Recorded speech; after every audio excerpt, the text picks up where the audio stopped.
Misalkan Bang Nandi lagi makan enak di warteg, nemuin barang gitu, nemuin tas. Itu banyak barang-barang berharga, ada dompet isinya duit berjuta-juta, ada kartu nama dilihat sama dia, alamatnya tertera di kartu tersebut. Dan yang lebih berharganya lagi, di dalam tas itu ada kotak perhiasan. Tapi karena dia udah ngaji, dia soleh gitu, dia niat lillahi ta'ala untuk membantu orang tersebut. Dilihat alamatnya, dia kemudian pergi ke ke alamat rumah tersebut. Ketika Bang Nandi assalamualaikum, dibuka pintu tuh bapak-bapak serem, wow, gede badannya. Bapak, betul Bapak ini yang memiliki tas ini karena ini saya menemukannya tadi di warteg gitu tuh. Dicek sama bapaknya, oh bener, ternyata ada kotak perhiasan yang isinya kalung emas yang memang bapak tersebut sediakan dan siapkan untuk anak perempuannya yang baru amat lulus kuliah gitu. Panggil putrinya, Neng gitu kata bapaknya begitu. Ini alhamdulillah tadi bapaknya cerita ke putrinya itu, tadi bapak makan di rumah makan di warteg, kemudian tertinggal ini tas, di dalamnya ada kotak perhiasan, ada kalung yang bapak siapkan untuk hadiah karena kelulusan kuliah kamu gitu. Tapi bagi bapak ini bukan lagi hadiah yang penting buat kamu. Hadiah yang penting yang Allah takdirkan, Allah kirim Bang Nandi ke sini, inilah hadiah untukmu di masa depan. Masya Allah. Coba itu ngimpi kali begitu. Itu kan kalau kita memang niat lillahi ta'ala tuh. Ya, apalagi nih seorang pemuda ganteng, soleh, doyan ngaji. Wah, ngagul dah lu. Ya kayak di TV-TV kita. Jadi ketika kita menggunakan barang temuan sebelum kita umumkan dengan syarat-syaratnya yang tadi, itu termasuk perbuatan dosa.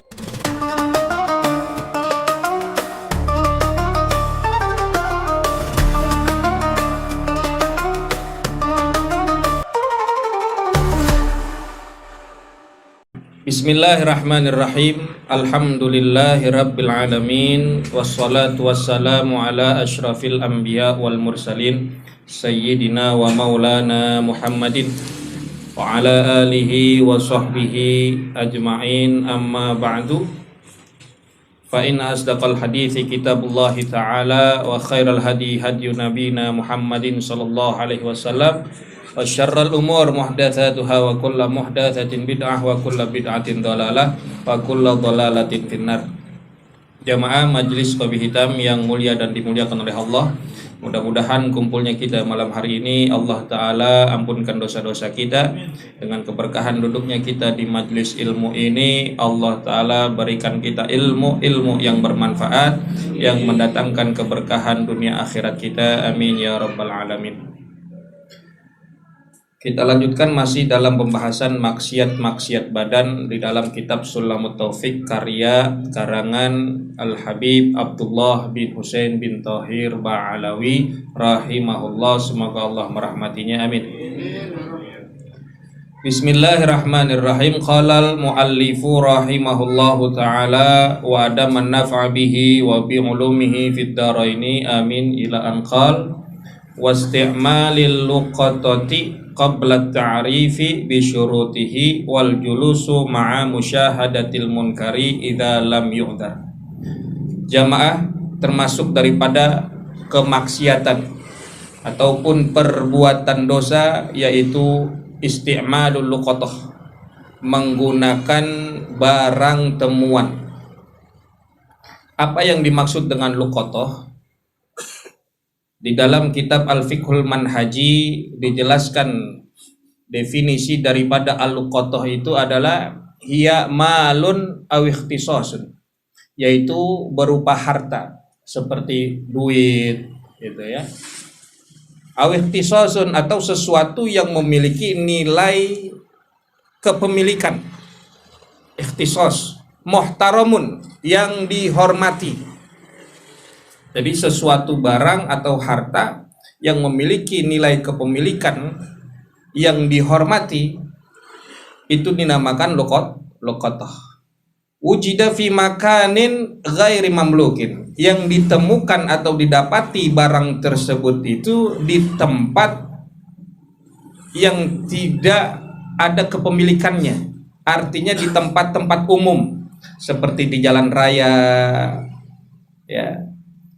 Kalau kita nemunya di rumah orang mah namanya bukan luqatah, emang punya orang tersebut ya, penghuni rumahnya. Jadi di tempat-tempat yang umum kayak di jalan, di pasar, yang di situ banyak orang gitu. Lam yuhras wala arafal wajidu mustahiqahu, yang belum diamankan dan juga si penemu ini tidak mengetahui atau tidak mengenal akan pemilik barang tersebut. Itu dinamakan luqotoh atau barang temuan. Jadi terkait barang temuan ini saudara, itu ada dua perkara. Yang pertama, barang temuan itu bisa dikatakan barang remeh. Apa yang dimaksud dengan barang remeh itu adalah barang yang seandainya hilang itu orangnya atau pemiliknya itu tidak akan mencarinya. Itu disebut barang remeh. Kayak apa? Contoh sekarang nih duit 2000 gitu, 1000 2000 ini mah orang nggak bakal nyari. Nah itu barang remeh. Yang menilainya itu orang normal. Ya. Barang remeh menurut orang normal, bukan orang yang kaya banget, bukan orang yang melarat banget, yang miskin banget, bukan. Penilaiannya ini dikatakan barang remeh itu menurut orang normal. Kalau kita misalkan nemu duit 2 juta gitu tuh, terus kita anggap ini mah orangnya nggak bakal nyari. Kalau kata kita begitu, duit 2 juta nih, pala lu duit 2 juta, iya pasti kan ada aja orang yang nyari yang kehilangan ini si pemiliknya. Jadi barang remeh menurut orang normal. Lalu bagaimana, apa yang mesti kita lakukan ketika kita menemukan barang atau sesuatu temuan itu yang dikatakan remeh tadi menurut orang normal? Itu cukup kita umumkan. Ketika kita misalkan ketemu pulpen ya, atau tadi uang 2000, 1000, 2000, kita umumkan ketika kita nemu gitu. Ini punya siapa ya? Kalau nggak ada yang jawab, itu boleh ambil untuk kita, sah untuk kita memilikinya. Ya, kalau itu barang remeh artinya barang yang tidak akan dicari lagi oleh pemiliknya. Itu kita bisa mengandai-andai gitu. Tetapi menurut pandangan orang normal. Itu yang pertama. Yang kedua, barang temuan itu adalah barang yang berharga. Artinya barang tersebut tentunya dan pasti akan dicari lagi sama pemiliknya. Kita nemu duit tadi 1 koper, nemu duit 2 juta, 3 juta, itu kan pasti orangnya akan mencarinya gitu. Atau nemu handphone, nemu laptop, nemu barang-barang yang berharga, yang ketika itu orangnya pasti akan mencari lagi. Maka bagaimana kita? Mesti kita umumkan. Nggak boleh kemudian, ini kan sekarang siapa nemu atau siapa cepat dia dapat gitu tuh. Ini kan saya yang nemu ini nih, nggak bisa begitu. Kalau itu barang berharga, mesti kita umumkan terlebih dahulu. Bagaimana mengumumkannya? Ya kita umumkan ini barang punya siapa yang memilikinya. Di minggu pertama kita umumkan setiap hari. Ya, kemudian minggu berikutnya kita umumkan setiap bulan atau setiap minggu di bulan yang pertama, kemudian setiap bulannya kita umumkan sampai setahun. Kalau setahun itu kemudian tidak ada yang mengaku atas kepemilikan barang tersebut, maka itu boleh menjadi milik kita. Yang penting melewati daripada hari besar, hari raya, kita umumkan lagi tuh pada saat hari raya. Nggak ada juga yang ngaku ini barang punya siapa, maka itu boleh milik kita. Tapi harus kemudian kita sedekahkan daripada barang temuan itu. Berapa persen?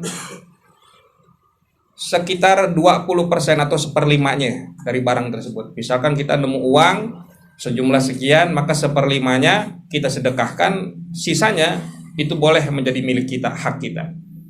Ya. Itu terkait barang temuan. Jadi jangan asal menggunakan barang temuan itu secara langsung, maka itu termasuk kemaksiatan, dosa kita, nggak boleh. Qabla ta'rifi, sebelum diumumkan, umumin dulu bisyurutihi dengan syarat-syaratnya tadi yang telah disebutkan. Jadi kalau kemudian kita menemukan satu barang, kalau memang kita memiliki kemampuan, jadi begini, Ada dua cara ketika kita menemukan barang temuan yang berharga tersebut. Yang pertama, seandainya jika ini kita punya kemampuan, yaitu kemampuan untuk mengamankan dan juga mengumumkan dan mengembalikan kepada pemilik barang tersebut. Seandainya kita punya tuh, mampu kita begitu, maka ambil barang itu, ambil oleh kita dan kita umumkan serta kita kembalikan kepada pemiliknya. Tapi seandainya kita nggak mampu, kita nemu barang berharga tuh, kita ukur diri kita nggak mampu untuk mengamankan, apalagi untuk mengembalikan, maka yang pertama boleh kita tinggalin aja tuh, jangan kita ambil.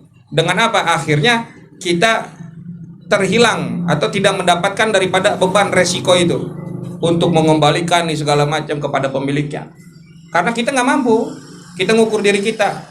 Atau mungkin yang kedua, kita serahkan kepada orang yang mampu atau kepada pihak yang berwajib. Kita nemu handphone nih, kita nemu barang yang berharga, kita serahkan kepada polisi atau kepada pengurus wilayah, pengurus RT, RW, atau kepada siapa di situ orang yang kita percaya dia bisa dan mampu untuk mengamankan dan mengembalikan kepada pemilik barang tersebut.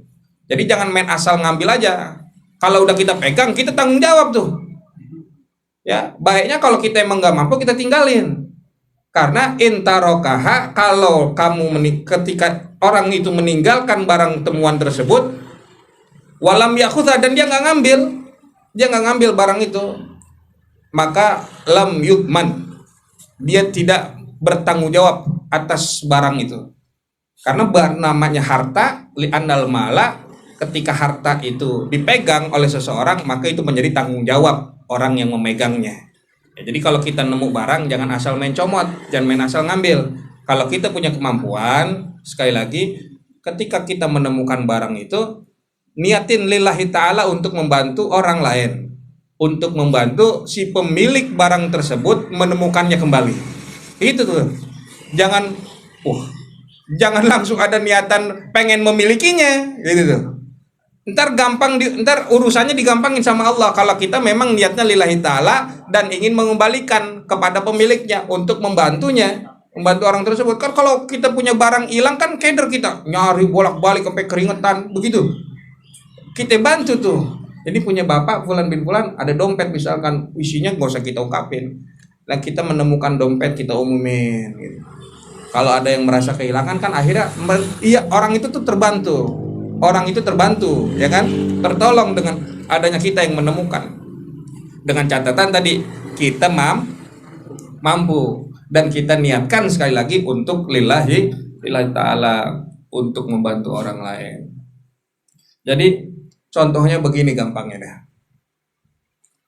Ketika misalkan Mang Dandi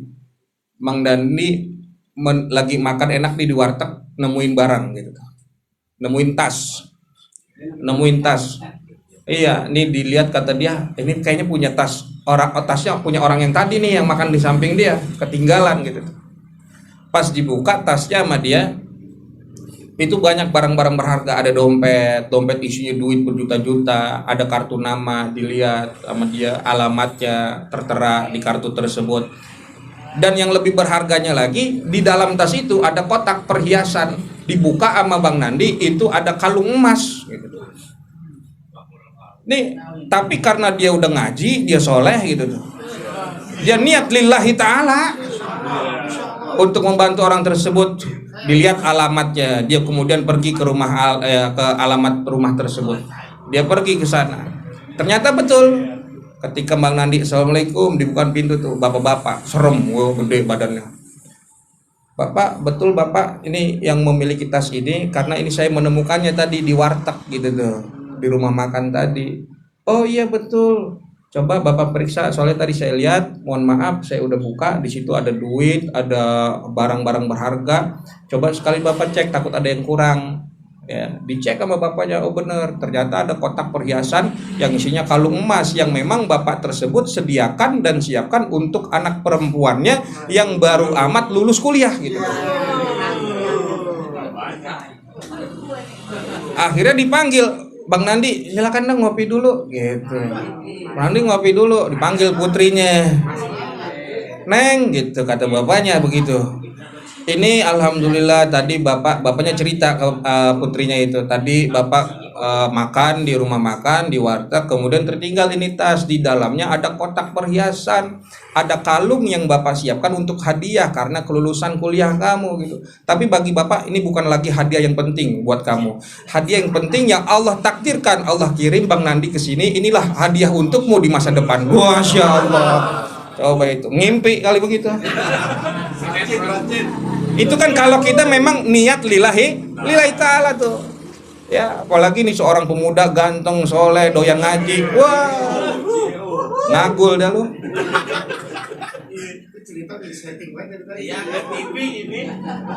Ya kayak di TV-TV kita.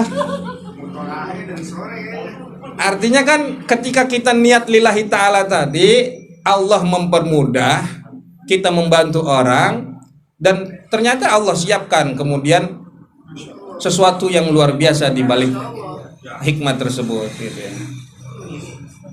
Jadi ketika kita menggunakan barang temuan sebelum kita umumkan dengan syarat-syaratnya yang tadi, itu termasuk perbuatan dosa maksiat. Jadi kalau kita nemu barang, kalau memang kita nggak mampu, tinggalin aja seolah-olah nggak ngelihat gitu, atau kita serahin, nih Pak RT tadi saya nemu ini nih, nemu dompet di jalan tadi di dalam kepengurusan tersebut, di dalam wilayah Pak RT, dikasih ke Pak RT, nanti Pak RT yang atau Pak RW yang mengumumkannya kalau kita memang nggak mampu gitu ya. Jangan kemudian nemu duit 2.500.000 misalkan, kata Ustadz tadi disedekain, baru nemu langsung disedekahin, udah gitu yang disedekain cuman gope 2 juta buat dia. Masya Allah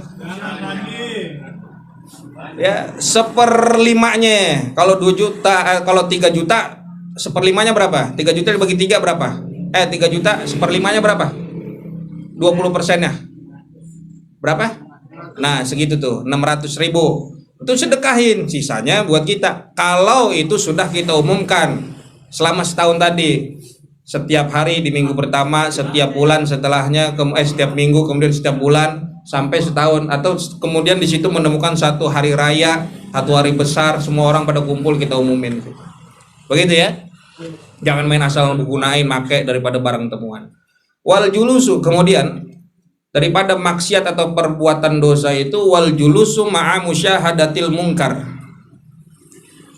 dan duduk dengan menyaksikan kemungkaran. Idza lam yu'dzar, kalau tidak punya uzur. Dikatakan dosa maksiat bagi orang yang duduk bila dia menonton atau menyaksikan kemungkaran. Apa itu yang disebut dengan kemungkaran? Tentunya yang di dalamnya terjadi suatu keburukan. Contoh, ada konser nyanyi-nyanyian, ada perempuan yang joget ngebuka aurat, kita biar kata duduk aja tuh menyaksikan kemungkaran tersebut, itu termasuk perbuatan dosa. Saya nggak ngapa-ngapain, tadi cuma duduk doang, tetap aja ya. Kalau kita mampu untuk menegurnya dan menurunkannya supaya tidak ada kemungkaran tersebut, silahkan. Tapi idza lam yudzar, kalau memang kita nggak mampu, bagaimana saya itu nggak bisa pindah, emang duduknya di situ, nggak ada tempat lain. Nah, jangan dipantengin aja. Atau contohnya lagi, misalkan kita melihat ngadu ayam, dosa apa enggak? Kemungkaran bukan? Itu ngadu ayam, apalagi ngadu orang. Tinju, ya, begitu dah. Pokoknya macam-macamnya. Sekarang kan banyak tuh. Seru, tapi seru pala lu. Ya. Itu kemungkaran ketika kita duduk saja, biar kata kita nggak ngapa-ngapain, cuma duduk menyaksikan, nonton, ya, nontonin kemungkaran, itu termasuk perbuatan dosa, ya, termasuk tadi kayak misalkan biar kata cuma ngedengerin nyanyian konser segala macam yang di situ ada kemungkaran, ada keburukan, ya, seperti tadi perempuan buka aurat. Kata Nabi Muhammad SAW, man jalasa ila qainatin yastami'u minha subba fi udhunaihi al-anuk. Siapa orang yang duduk, man jalasa, siapa orang yang duduk ila qainatin, dia ngedenger terhadap nyanyi-nyanyian, yastami'u, kemudian dia mendengar minha, daripada nyanyian-nyanyian tersebut. Dia ngedengerin perempuan joget-joget buka aurat nyanyi. Subba fi udhunaihi al-anuk, maka akan dituangkan di kedua telinganya al-anuk, timah panas yang mencair. Nauzubillah. Jadi biar kata duduk ngedengerin itu, kita termasuk perbuatan dosa bila mana di situ ada kemungkaran. Kalau kita bisa untuk menegurnya atau menghilangkan kemungkaran tersebut, maka lebih baik kita tegur. Tapi kalau nggak bisa, kita pindah geser. Kalau nggak bisa juga, namanya kita ada uzur di situ, tidak memiliki kemampuan, tidak memiliki wewenang untuk kita menegurnya atau kita menghilangkan kemungkaran tersebut. Karena yang namanya dakwah bukan cuma ustadz. Makanya orang-orang yang tinggal atau belajar di pesantren itu nggak mesti jadi ustadz, nggak mesti jadi kiai. Orang-orang yang belajar di majelis ilmu itu nggak mesti kelak itu jadi ustadz atau jadi kiai atau jadi ulama, nggak mesti. Ada yang kerja jadi dokter, tapi dia di wilayah dokter tersebut dia berdakwah, menegakkan yang ma'ruf dan mencegah yang mungkar. Ada yang kerja di bengkel, ada yang kerja di pasar, segala macam, dengan tujuan tadi. Yang namanya dakwah itu bukan hanya untuk ustaz, boleh sebagai dokter, boleh sebagai pedagang, segala macam. Yang penting di wilayahnya dia berdakwah di situ, menegakkan yang ma'ruf dan mencegah yang mungkar. Mudah-mudahan Allah jaga kita, amin. Wa tatafulu fil walaimi. Kemudian termasuk perbuatan dosa, saudara, at-tataful di dalam walimah. Apa yang dimaksud dengan tataful? Wahwa, dan adapun tataful itu ad-dukhulu bi ghairi iznin, masuk ke dalam walimah, datang tanpa izin, tanpa diundang ke dalam walimah tersebut, ke dalam resepsi pernikahan, walimatul arus, walimah akikah, ya segala walimah. Ya, di situ ada resepsi, kita kagak diundang, kita datang, itu disebut sifat sikap kita, perilaku kita tataful. Dan orangnya disebut tufail. Orang yang melakukan tataful ini disebut tufail.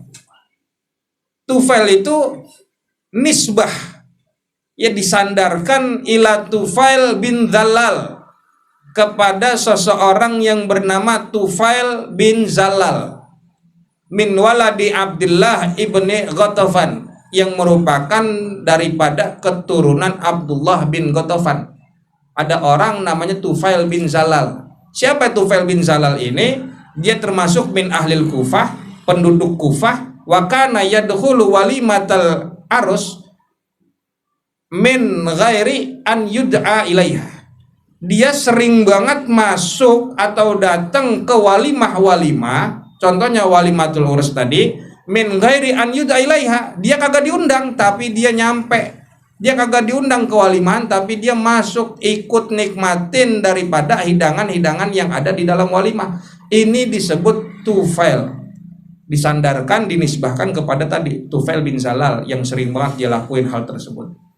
Nah, ini nggak boleh kita menjadi tufail kemudian hari atau melakukan tataful, makan masuk ke dalam walimah kagak ada izin, nggak diundang.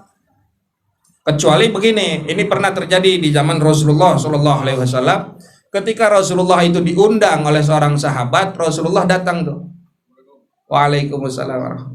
Rasulullah datang tuh ke rumah sahabat tersebut. Ternyata ketika Rasulullah berjalan, ada orang yang ngintil tuh. Ada orang yang ngintilin Rasulullah. Ada orang yang ngintilin Rasulullah. Ketika Rasulullah sampai di depan rumah sahabat itu, kemudian Rasulullah mengucapkan salam. Dibukakan pintu oleh sahabat tersebut. Namun Rasulullah tahu ada yang ngikutin. Kan Rasulullah diundang makan tuh. Rasulullah tahu ada yang ngikutin. ketika dibukakan pintu oleh sahabat tersebut, Rasulullah izin, fulan, ya, pada sahabat itu, ini ada orang yang ikut sama saya, diizinin nggak masuk. Rasulullah tahu karena yang diundang hanya Rasulullah. Ini orang ini nggak diundang gitu. Tapi karena ngikut ngintilin, izin dulu, jangan kemudian main dimasukin aja, izin dulu ke sahabatnya. Ini orang boleh masuk apa kagak? Kalau tuh yang punya hajat atau yang punya rumah mengizinkan, baru dimasukin. Ada masuk gitu. Ya, jadi kita contohnya misalkan kita diundang nih sama orang, jangan main bawa-bawa orang lain. Kalaupun kita bawa seorang dua orang, kita izin kepada orang yang undang itu. Contoh ketahlilan atau ke apa, atau ada walimah.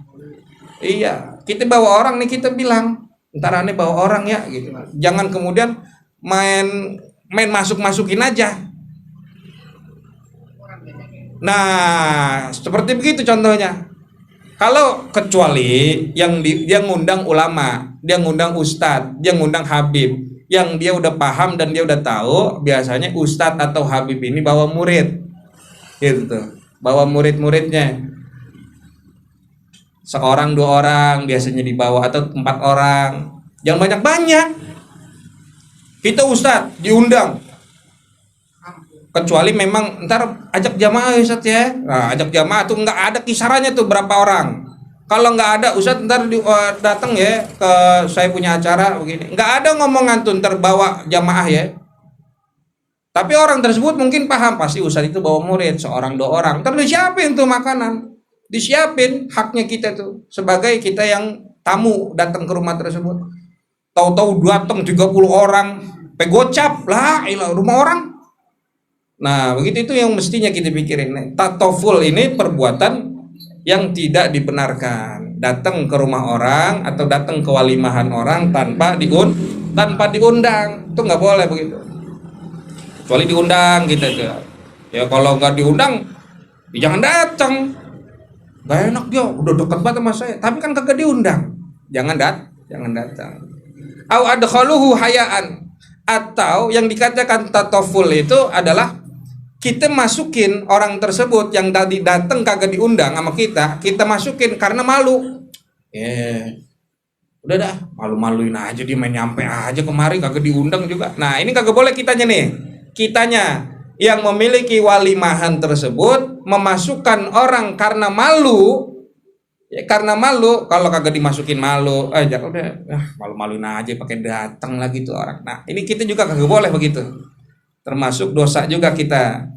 Kalau memang kita redho menerima, silakan masukkan. Kalau enggak, jangan kasih masuk, jangan diizinin. Gitu aja. Paham nih? Paham dom? Nah, jadi tentang tatoful ini di dalam walimah nih banyak nih di keseharian kita. Ketika ada walimah, kalau memang ada walimah, biar kata dempet banget sama rumah kita, tapi kita kagak diundang, jangan datang. Paham? Kalaupun kita bawa orang, kita izin dulu. Bagaimana nih kalau saya bawa fulan, bawa orang nih sekian, 2 orang, 3 orang. Ngomong. Jangan kagak ngomong. Kan kesian. Kalaupun dia kagak dikasih masuk, kita yang keteteran. Kita yang ngajak gitu tuh, ya. Paham nih? Ya kalau misalkan diundang Bang Nandi dan istri, diajak istri dia, jangan istri orang diajak semuanya. Contoh begitu, ya. Paham dong?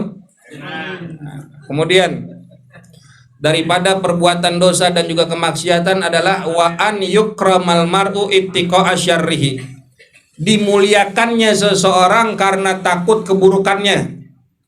Preman, jagoan yang dia selalu dan memang menjadi rahasia umum, semua orang pada tahu orang ini selalu berbuat keburukan dan dia terkenal kejahatannya.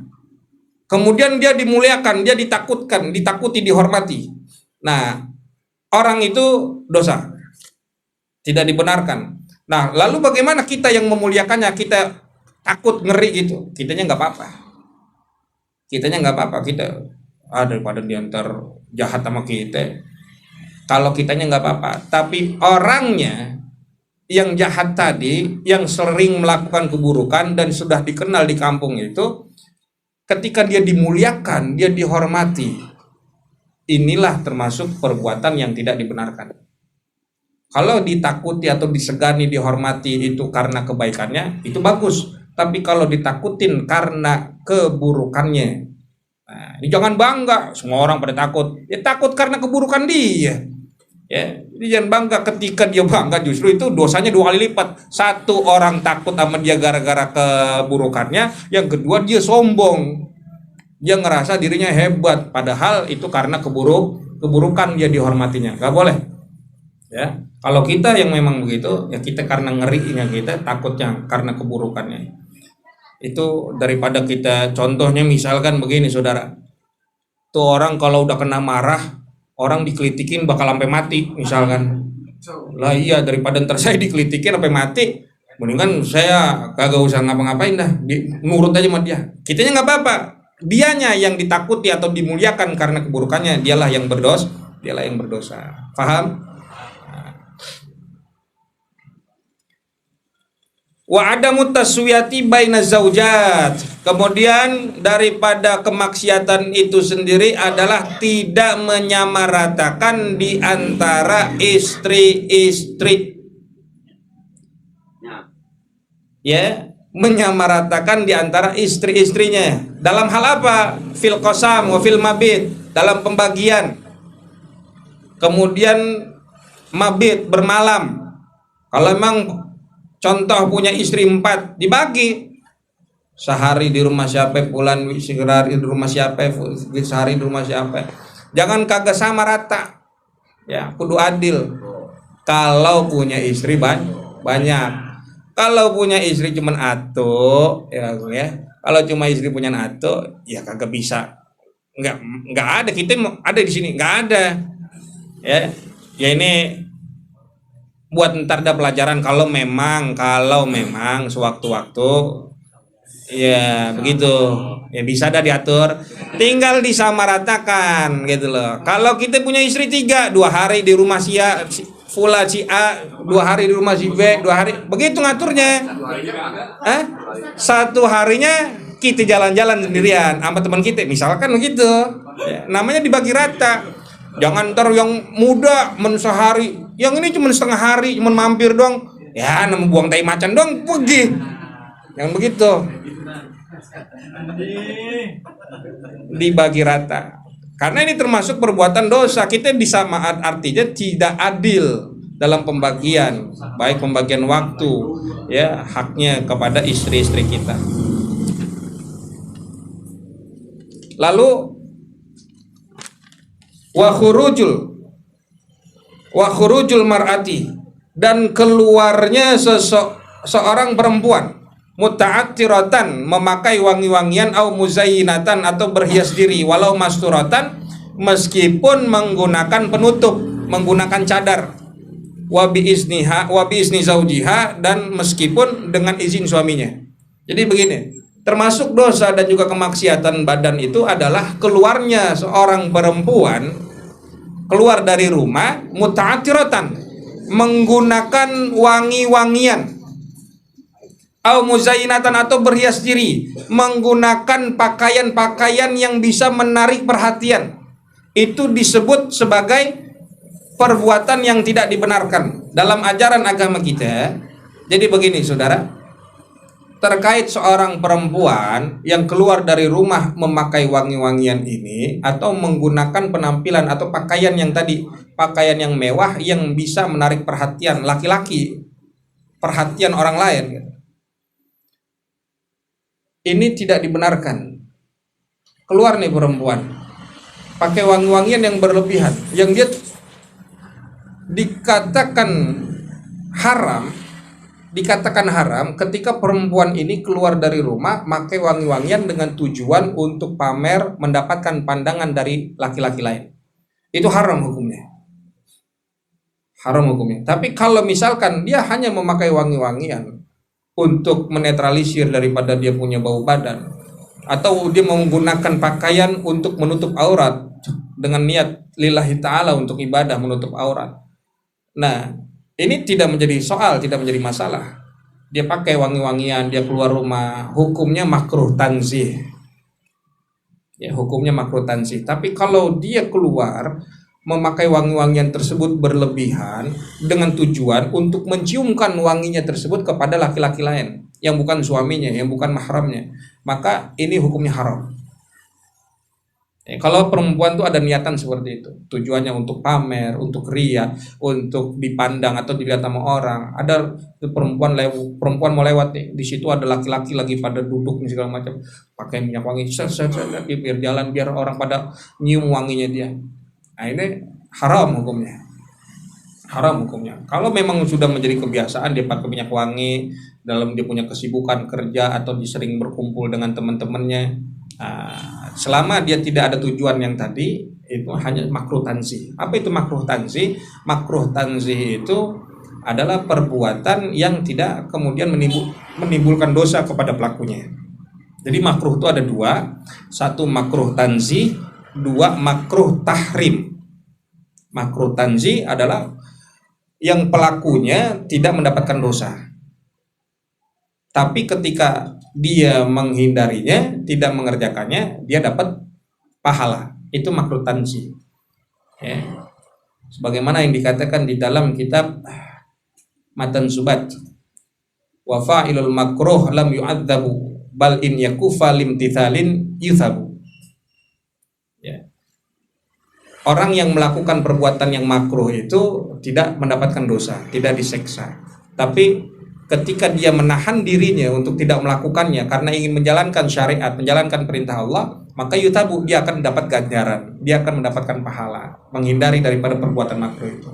Jadi selama perempuan keluar rumah pakai wangi-wangian, tidak ada niat untuk kemudian dilihat oleh orang dengan dia punya penampilan menarik perhatian atau ingin dicium wanginya ini, kalau sama laki sendiri sih kagak apa-apa, tapi kalau sama laki orang lain ini yang dia melakukan hal tersebut, itu adalah perbuatan yang haram. Sebagaimana dalam hadis Nabi Muhammad SAW, ayyumma imra'atin ista'tarat famarrat ala qaumin liyajidu min rihiha fahiya zaniyah. Perempuan yang dia keluar pakai wangi-wangian, kemudian dia lewat daripada kelompok laki-laki orang lain, laki-laki asing, dia keluar liyajidu min riha, agar orang-orang laki tersebut dapat mencium daripada wangi yang dia pakai itu, yang dia kenakan, fahiya zaniyah, maka dia sebagai pelaku zina. Wa kullu ainin zaniyah, dan orang-orang yang akhirnya memandang, yang melihat dia, itu juga akhirnya berbuat zina. Nah, maka memakai wangi-wangian inilah dikatakan dengan dia punya tujuan untuk menciumkan laki-laki itu terhadap wangi-wanginya dia, ini termasuk perbuatan yang dosa. Kenapa? Karena ini dapat menimbulkan fitnah. Jadi kalau kita punya perempuan, kasih tahu nih anak kita, istri kita, ya, kita beritahu kalau keluar rumah pakai wangi-wangian pun boleh, asalkan jangan berlebihan. Ya, dan niatnya tadi bukan untuk memamerkan atau agar orang-orang itu mencium wangi-wanginya dia. Ya, kalau di depan suami sendiri sih gak apa-apa. Justru bilangin sama istri kita, kalau kita doyannya sama yang wanginya begini, beli, kudu pakai. Jangan pakai wangi-wangian yang kita sendiri sebagai suaminya kagak suka. Jangan tuh. Namanya ngenyangin daripada hidung laki. Ngenyangin suami hidungnya nih. Kalau kita sebagai suami ini senang sama istri kita yang menggunakan wangi-wangian ini, pakai. Beliin, biar kata mahal orang kita suka. Jangan yang murah mulu.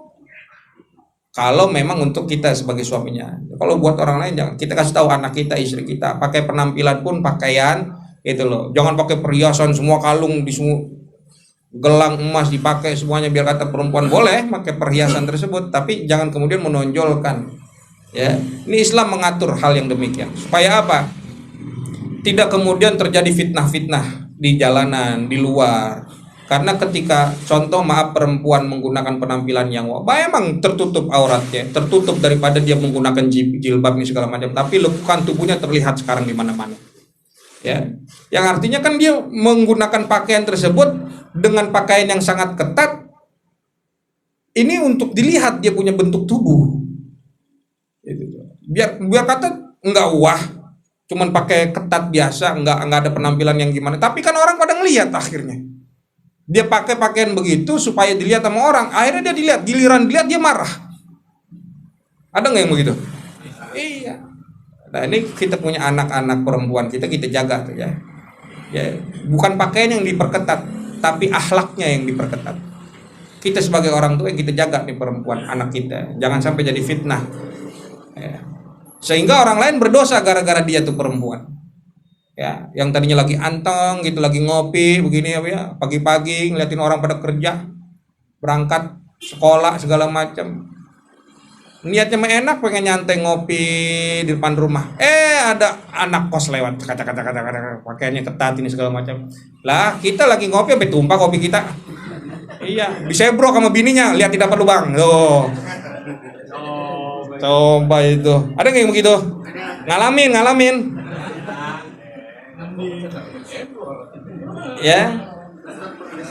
Walau masuratan meskipun tertutup pakai cadar tapi menggunakan perhiasan sehingga menarik perhatian orang, yang akhirnya kan terjadi fitnah, mungkin kejahatan.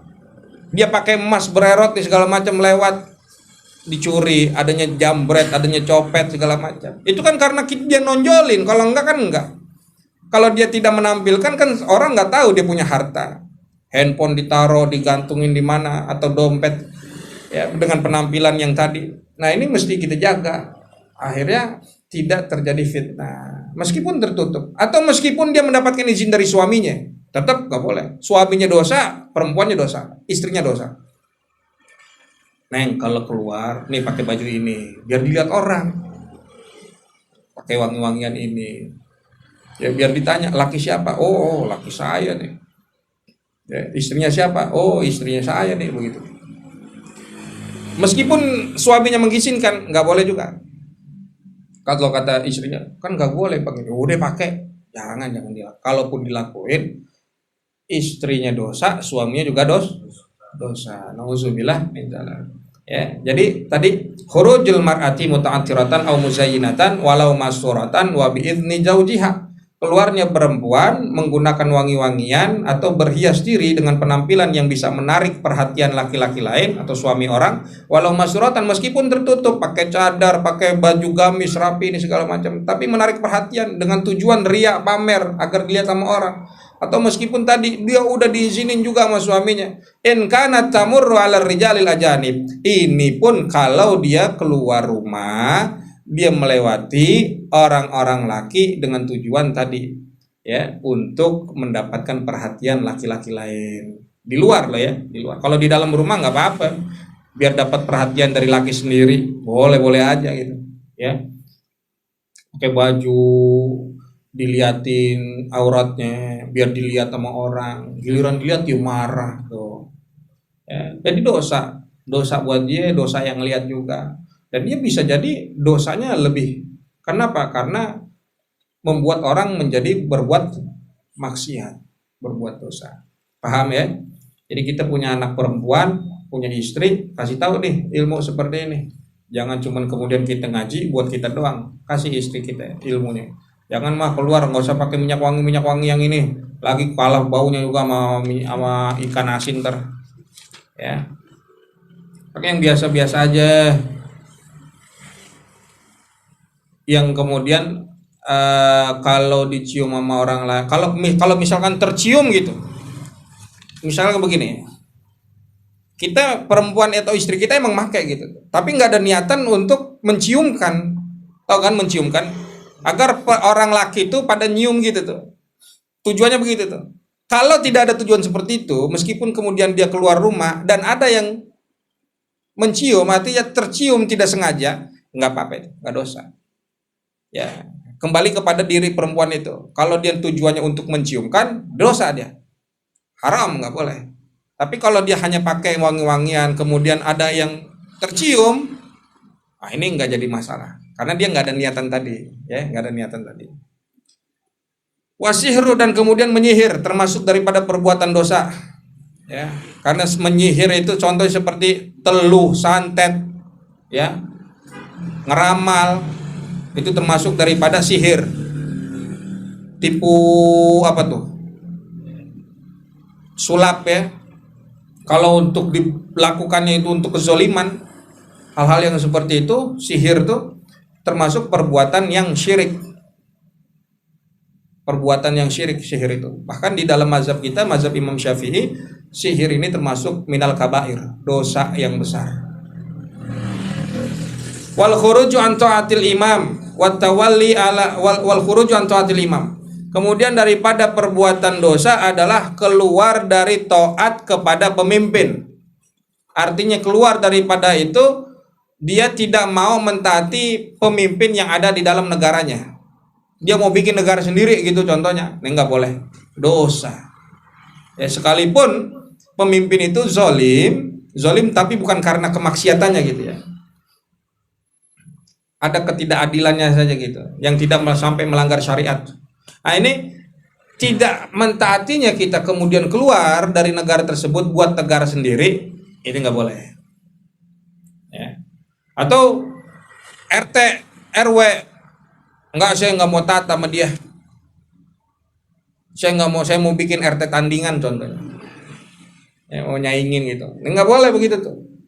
Biar kalau cuma gara-gara kalah dalam pemilihan, kemudian dia mau bikin RT tandingan atau RW tandingan, nggak boleh gitu. Ya, mesti taat apa yang siapa yang sudah terpilih, ya itu dialah yang kita taati gitu. Ikut aja gitu, apa yang menjadi aturan dia, ya keputusan dia kita ikut. Paham nih ya? Nggak boleh ntar di wilayah kita begitu ada RT yang terpilih bukan karena kita tim suksesnya. Nah, kemudian kita nggak mau ngikut aturan dia, nggak boleh tuh. Dosa itu kita. Kalau mau ente pindah, jangan bikin RT sendiri di situ. Ya, misalkan di situ RT 5, ya RT 5, akhirnya dia bikin 5,5, nggak bisa tuh. Dia bikin RT 5,5, nggak boleh. Watawali ala yatimin. Kemudian bagian daripada maksiat badan itu adalah watawali ala yatimin au masjidin au liqada'in au nahwi dzalik. Menerima tawali, menerima tanggung jawab, menerima kekuasaan ala yatimin atas anak yatim, au masjidin atau masjid, au liqada'in atau untuk memberikan keputusan hukum, au nahwi dzalik atau semisalnya yang demikian tersebut, ma'ilmihi dengan keilmuannya, bil ajzi yang lemah, anil qiyami dari menegakkan bitil kal wadhifati dengan itu pekerjaan. Jadi begini saudara, termasuk dosa itu ketika kita menerima tanggung jawab,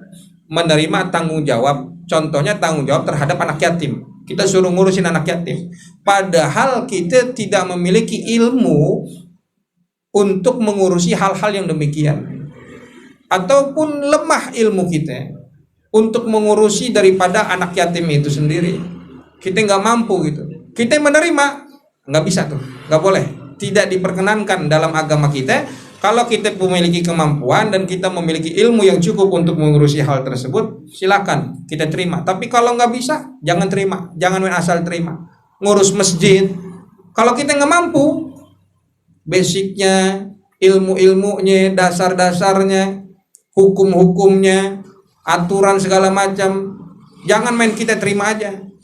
Mentang-mentang haji, udah haji 2 kali 3 kali dia, padahal ilmunya kurang, lemah gitu di dalam mengurusi masjid itu sendiri. Nggak paham dia tentang fikih, nggak paham dia tentang ini segala macam. Hukum-hukum kan ada tuh, hukum-hukum masjid, dia main terima aja.